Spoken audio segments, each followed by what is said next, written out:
Hello mga kabuji!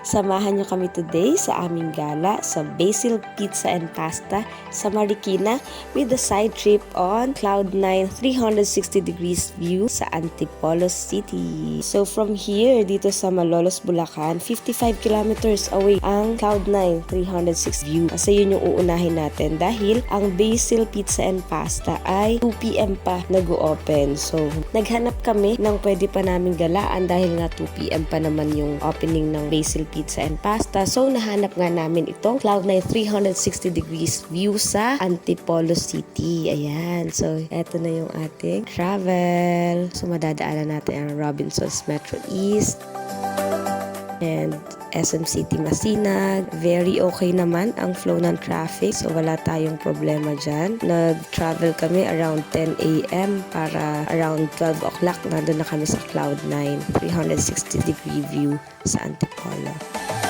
So here we are. Andiyan na ba tayo? Salmon ang Ayan, Cloud9. Turn left. Oh, ayan, and it is located at Sumulong Highway, Santa Cruz, Antipolo City. Ayun mga kabuji, medyo steep yung daan paakyat sa Cloud9 360 degree view. Ayan, so ma-enjoy po natin ang free parking dito nga sa 360 degree view sa Cloud9 Antipolo City. Operating hours nila Monday to Sunday, 8 AM to 10 PM.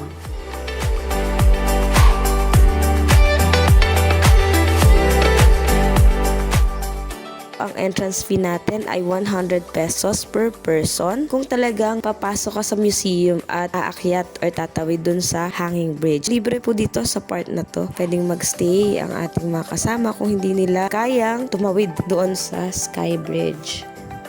Ito yung Butuan Caraga Heritage Museum kung saan natin matatagpuan yung collection ng mga artifacts mula sa Butuan City and Caraga region.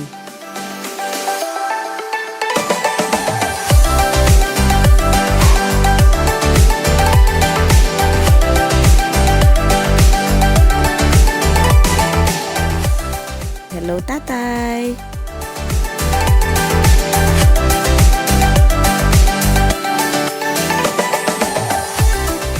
Ito naman yung Sky Bridge. Ito yung hanging bridge na nagko-connect dun sa information building mula dun sa museum papunta doon sa 360 degree view deck. Ayan, sa unang tingin kala mo madali. Ayan, smile pa tayo. Nakakatawa pa si nanay. Pero pagdating sa gitna, parang hindi na ako makalingon kay tatay. Ang challenge pa dyan, kung may mga kasunod or may mga kasabay kayo sa hanging bridge, syempre mas iba yung galaw ng bridge. Unlike kung ikaw lang or dalawa lang kayo, hindi ganong magalaw yung bridge. Ganyang kataas. Sa umpisa ha, pero sa kalagitnaan medyo nag-aalangan na kaso syempre there's no backing out dahil kapag nag-back out ako may mga kasunuran so dadaanan ko lang ulit sila, so push na.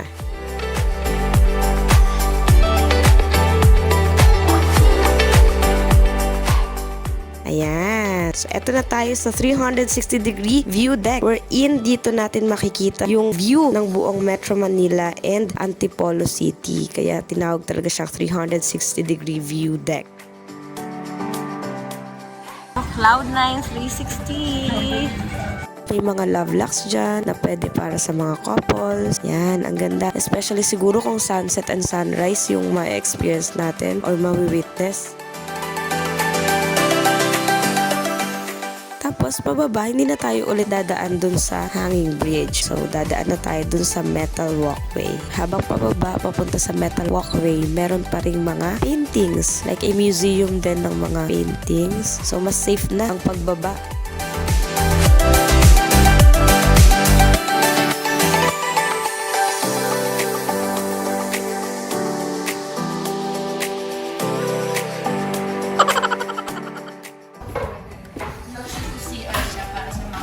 Naihina sa nervyos doon sa 360 view. Katulad ni nanay! Nasa 3/4 na ako. Parang kinabahan na ako. Kasi parang stick na siya, saka mas paluwang na yung hawakan, hindi ko na mag-grab pareho. Dalawin na. Yung cable. Yung cable pala.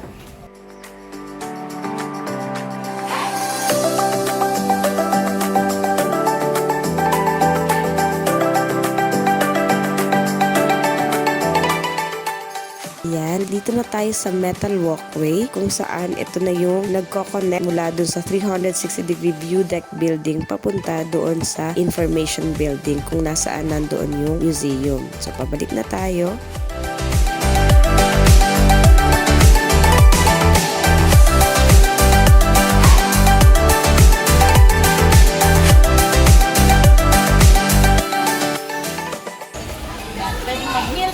Magkape, pwedeng magmerienda kung nagutom sa pag-akyat. Let's go! Makikita natin may iba't ibang mga stores or booths na pwede nating bilhan for merienda. Meron Cloud9 restaurant.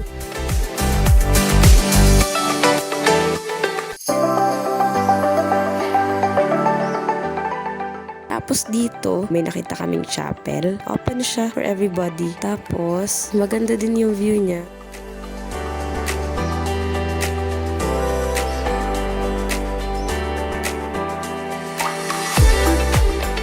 Ito si Doggy. Ayan, parang bantay siya dyan. Ang bait niya lang. Parang nagbabantay siya sa chapel.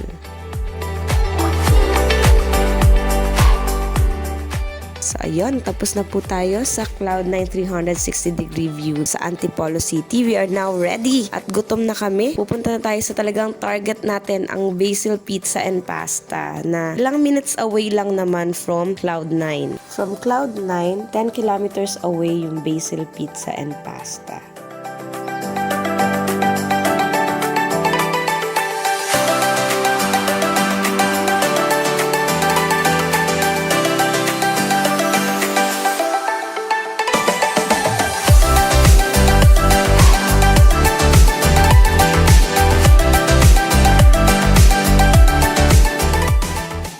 Ito na nga, nakarating na tayo sa Basil Pizza and Pasta.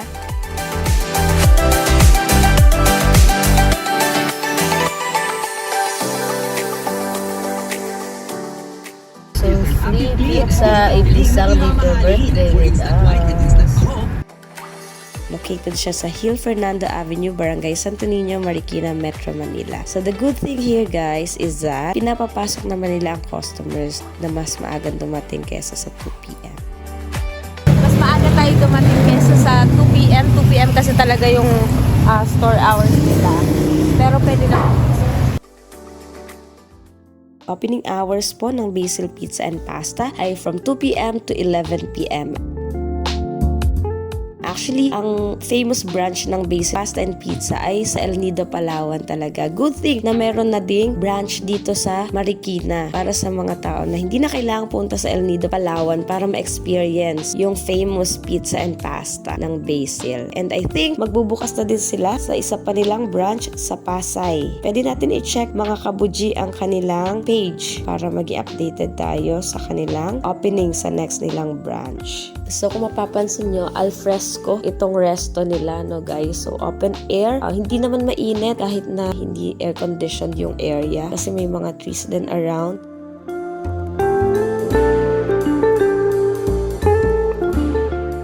Kitang-kita naman guys, no, yung pugon kung saan lulutuin yung pizza. Actually, kita din mula sa preparation part hanggang sa pagluluto ng pizza.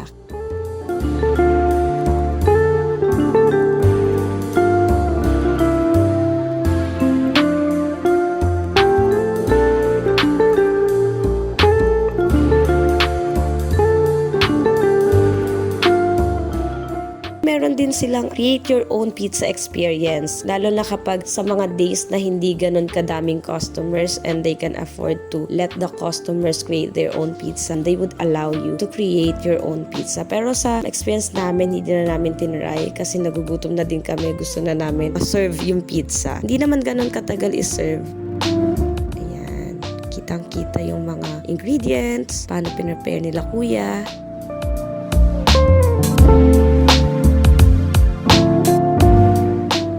In fairness guys, ang ganda ng ambience dito, no? Very relaxing lang. Tapos ang ganda pa ng choice of music nila. Relaxing and perfect para sa family, magbabarkada, sa mga co-workers.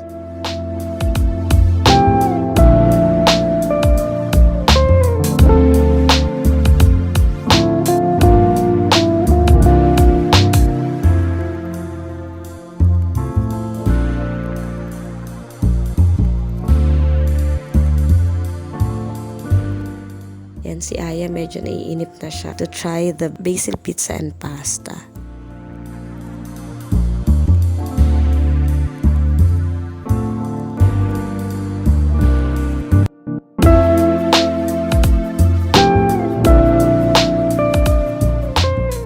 Ayan na guys! Matatry na natin ang iba't ibang klase ng pizza dito sa Basil. Actually, we have tried different pizza. So, ang mga tinry natin ay Cinque. Ang dami niyang klase ng cheese na nakalagay dun sa Cinque pizza. Tapos, umorder din kami ng bacon and spinach, margarita, Hawaiian, and all meat.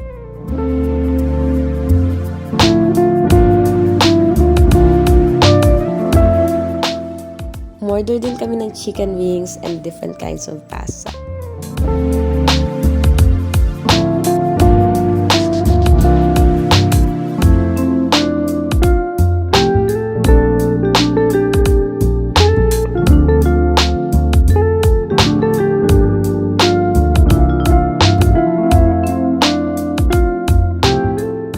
Ayan, enjoy na enjoy ni Aya.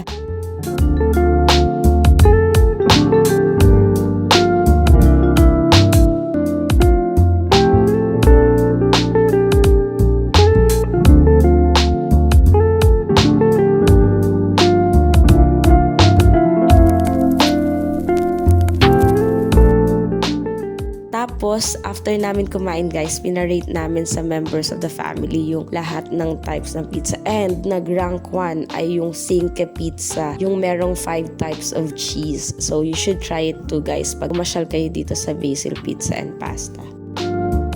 And actually, sabi dito, para mas ma-enjoy mo yung flavor ng pizza, lagyan ng honey. And totoo siya guys. So, ayun lang. All in all, okay. Very good. Very satisfied kami sa lahat ng pizza, pasta, and chicken wings na na-try namin dito sa Basil Pizza and Pasta. So, mauulit. Thank you guys for watching. Bye-bye!